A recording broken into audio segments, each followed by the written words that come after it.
Jesus is from Hallelujah. Hallelujah. He is not new to the church. His nation, he's not new. Amen. Amen. Amen. Hallelujah. The Bible says that after he was born, he grew up. And he was strengthened on at heart. Hallelujah. His heart was strengthened. Amen. Amen. Amen. Hallelujah. Jesus was born in such a miraculous way. Biologically, but if there was a doctor around here, it's hard to tell people to just believe in God. No child is born without a father. But Jesus was born with no father. In a biological way. It's called the birth of David. But the spiritual way is called the Son of God. Amen. Hallelujah. Amen. Hallelujah. We receive everything of Jesus through faith. The Bible is the word of God. And we receive all the message. We take it from the papers. Amen. Hallelujah. The things of God are not just to stick to your head. It works through your heart.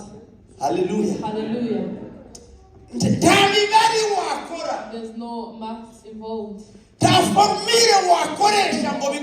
Formula that will help you to understand it. But if you believe and you have faith. Oh, hallelujah. Hallelujah. The words of God and you believe, you are revealed to, or you have a revelation. And how does a Christian know what the Lord wants? We should know. Do you understand how to know?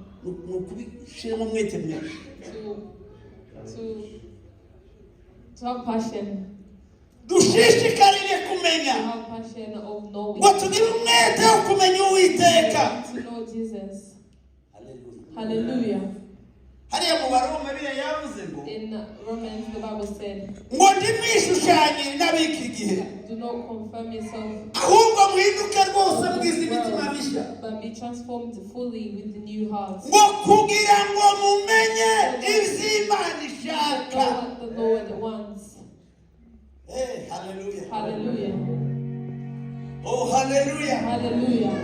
It's a blessing to know God's will. It's a blessing to know God's will upon your life.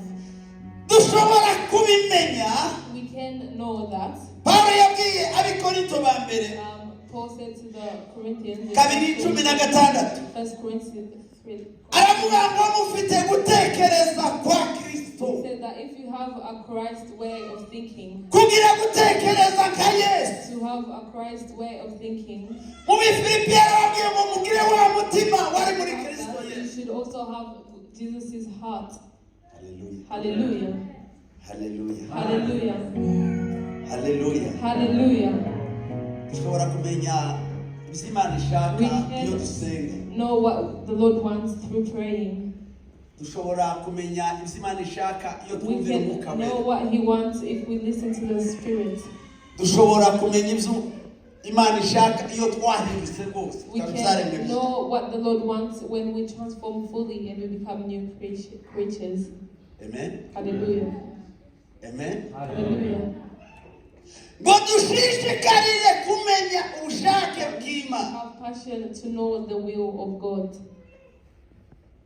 ese ubushake bw'Imana the will of God, nubu. what is that? Amen. Amen.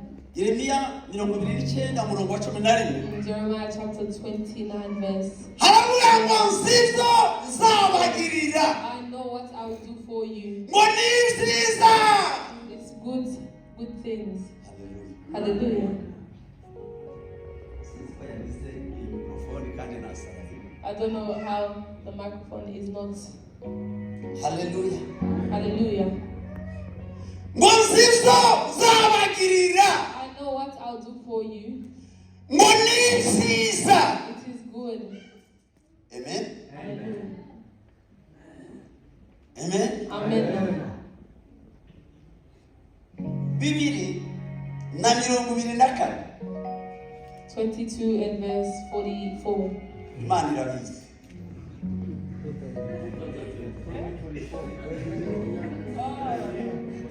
Hallelujah.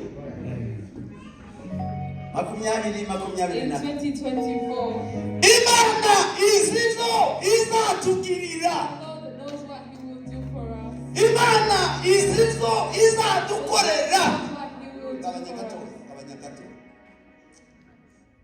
Hallelujah. Hallelujah. Imana iratuzi. The Lord knows us. Imana izi imiryango yacu. He knows our families. Imana izi abo He tubana. knows the people we live with. Imana izi aho He dukorera. knows where we work. Imana izi ibigo abana bacu He knows biga. the schools that are children. Imana izi imihanda abana He bacu knows the banyuraho. roads that we all go through. Imana ibwira Yeremiya ngo And He told Jeremiah that zizo nzabagirira. I will do for you. Amen. Hallelujah. Yesu yaravuze ngo se ko muri babi Jesus said that if you are bad ngo mugaha abana banyu byiza. and you give your children good stuff, Ngo so mwishu what about your father in heaven? ntazarushaho kugirira neza Will abamusaba. He not do more than that? Arabaza ngo muri mwe He asked that among you, ninde umwana yasaba ifi whose child will ask for a fish akamuha inzoka? and give them a snake instead? Bati ntawe. They said no one. Ninde umwana yasaba umutsima And they said they ask for food or bread akamuha ibuye? and they give them a stone. Bati ntawe. And they said none of them. Aravuga ngo se data ntazarushaho He kubagirira said the neza. Father will do more than that. Amen. Hallelujah. Imana idukunda kurusha abana. God loves us more than how we love the children we carry. Imana ikunda abantu bayo He loves His people abana duhetse more mu than rugo. the people we carry on our backs. Yabwiye Abisirayeli ngo umubyeyi abasha kwibagirwa umwana yonsa. A parent will forget the child that they breastfeed. Ariko njye sinzibagirwa Isirayeli. I will not forget Israel. Hallelujah. Hallelujah.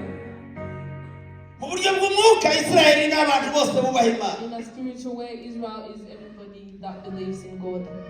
Igitabo cya Mika In the book of Micah, ibice 6:8 chapter 6, verse 8, hari ibintu bitatu Bibiliya yerekana ngo Imana there idushaka. are 3 things that the Bible says that the Lord wants from us. Ibi hari kenshi hari ibyo twebwe tuba dushaka ngo Imana itugirire. Most of the times we want things from God. Hari ibyo tuba dushaka Imana We idukorere. want the Lord to do stuff for us. Ariko ahangaha hari icyifuzo cy'Imana nayo This igishaka says twakorera. God's wish for us. Icyo yewe mwana w'umuntu we That you, son of man, washatse ibyo ari byo. what do you? Washatse kumenya ibyo ari byo. You've asked to know what it is. Ngo dore icyo Imana ishaka kuri wowe. What the Lord wants from you. Uyu mwaka utaha dore icyo Imana ishaka kuri wowe. The coming year, this is what the Lord wants from you. Ngo ni ugukora ibyo gukiranuka. To do things of righteousness. Hallelujah. Hallelujah.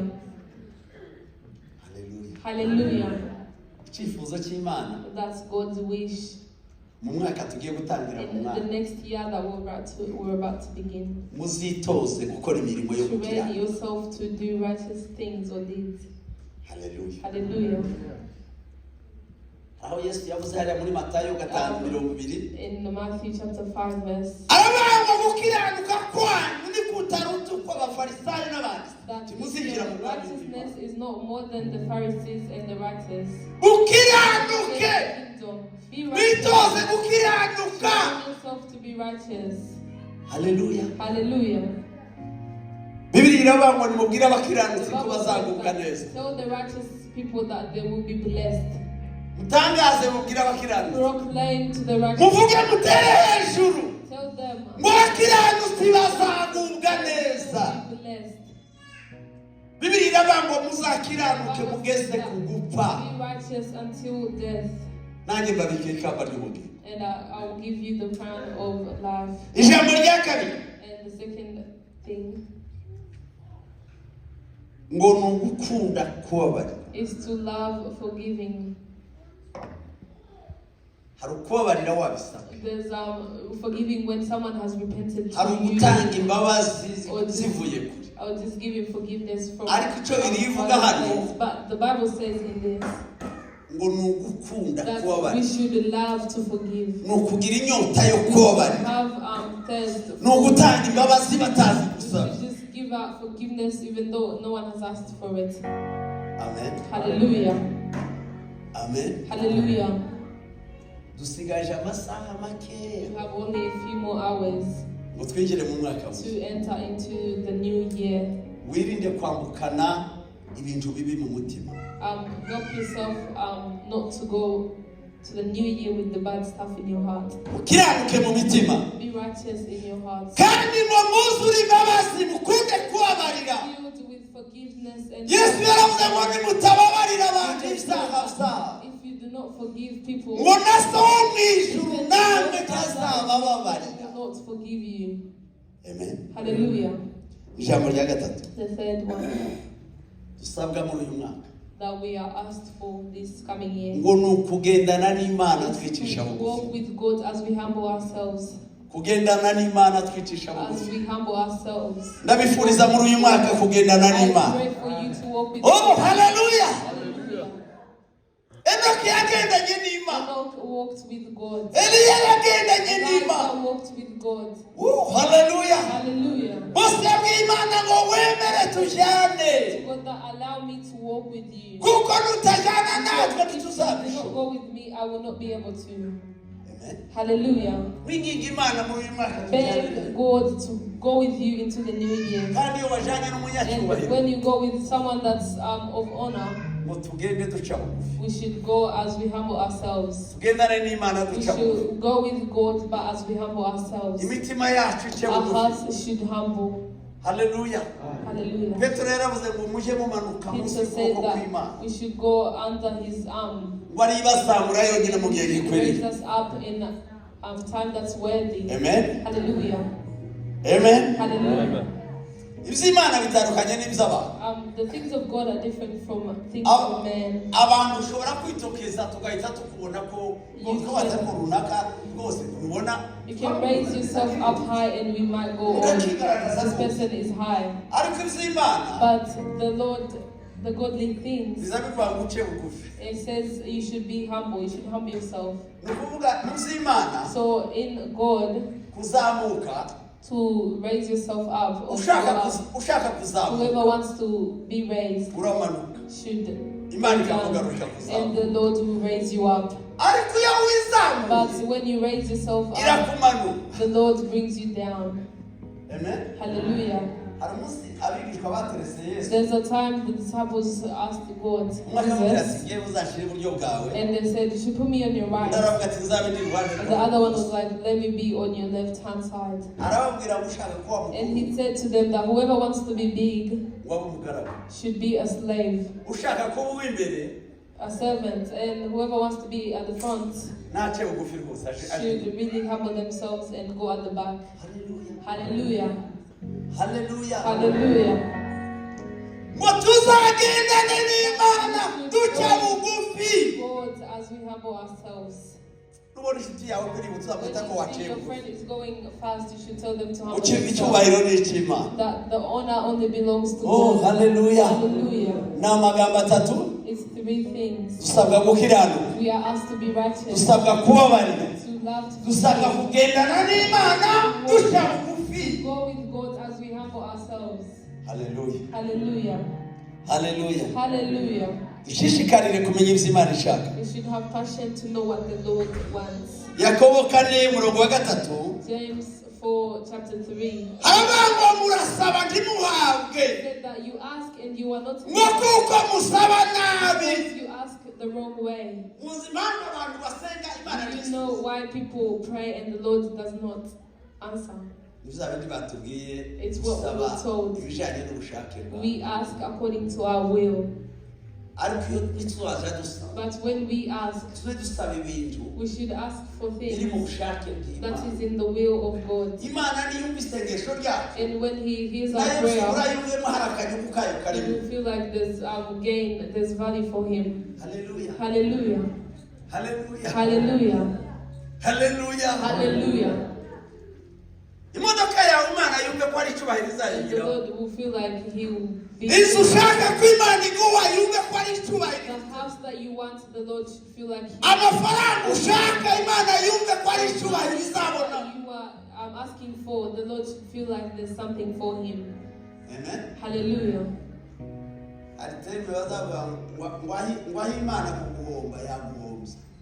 There's a term that says instead of God losing you, He makes you lose. If seeing you, if you coming to church and congregating,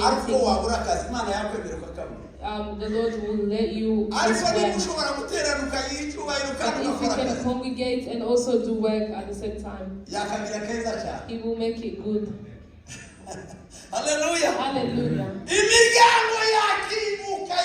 And your doors will be opened. It is the nature of God. When Jesus was teaching the disciples how to pray, He told them that when you pray, your will be done. May your will be done. Amen. Hallelujah. Do not pray. And even though you've asked and you've said a lot of things, ask for God's will. God's will upon you. And have faith that it is good. Amen. Hallelujah. He does not think bad of us. It is good. It's good things that He wants to do for us this year. Your will be done. Hallelujah. Hallelujah. And if you prayed and you have not been answered, ask for God's will and you have not received it, wait, He is faithful. Hallelujah. Hallelujah. God wants to see your patience. He wants to see if you're not going to lose. He does not want you to just be there. Do not leave your faith.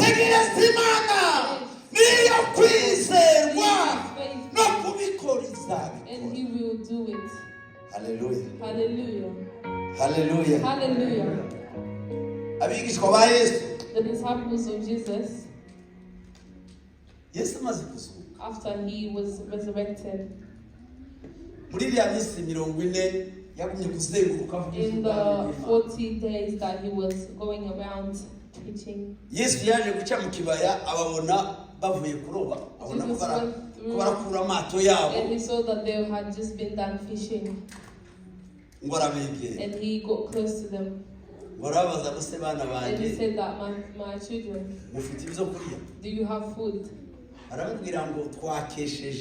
They said we spent the whole night. We have nothing at all. We have nothing. You know, people can spend a whole night without getting anything. People pray and they get nothing. People sing and they're not given anything. And people preach and they're not. We spent the whole night. And there's nothing. And Jesus told them, go back into the boat and go back into the water. Fishing, most fishers fish at night. That's why most fishermen use flashes, torches. And after the sun has come, after it's dawned, Yesu arababwira ngo musubire mu mazi. Jesus told them to go back into the water. Petero aravuga ngo ubwo ari wowe bivuze turabikora. And Peter said, if you say so, we'll go back into it, into the water. Hallelujah. Ariko mu buryo bugaragara, but in a way that was visible, mu buryo busanzwe bw'abantu, in a physical way, nta muntu ushobora gufata ifi. there's no way you can fish when the sun has already. Ariko kuko ari Yesu wari ubivuze, it was Jesus that had said so. barabwira ngo nimushire iburyo inshundura zawe. He said, go right. Face your boat to the right. The reason we might spend the whole night without getting anything is because we might be working in the wrong direction. Working without knowing what the Lord wants. We work and we talk and we get tired. When you go into the direction that the Lord, he told them to face their boat to the right. And the fish just came by themselves. When things are in the will of God, everything that I just felt is, oh, hallelujah! Hallelujah. And he did it by himself. May you hear God's advice this morning. May you do what the Lord has told you to do. And he will do it. Hallelujah. Hallelujah. Hallelujah. Hallelujah. Hallelujah. Hallelujah. Abigishwa bagiye kwinjira mu mujyi wa Samariya. Went to Samaria. Yesu arasigara. And Jesus stayed. Baramuvuga ati turashonje dufunguze turashonje. They said we are hungry. Yesu aravuga ati nimugende. And Jesus said you should go. Bagerayo. They went. Bararya. They ate. Ariko baravuga ati uriya muntu twaseye ku musozi. And they said the person that we've met on the mountain, so they brought food for him. Jesus said, I've already ate. He said, I've also finished to eat. They asked him, bring him something. And Jesus told them that my food is doing the will of my Father. Oh, hallelujah. Hallelujah. When we do what the Lord wants, that's the food. That's the food. To be in the will of God. In the will of God. In the will of God. The Lord in his will. Oh, hallelujah. Hallelujah. There's nothing he will come. And there's nothing that's not enabling him. Hallelujah. Hallelujah. He will surprise us like the rain. Oh, hallelujah. Hallelujah. This afternoon that there's nothing that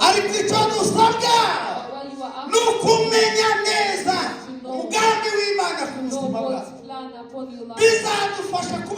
Help us to be with you. Help us to walk, to love, to forgive. Stand up and let us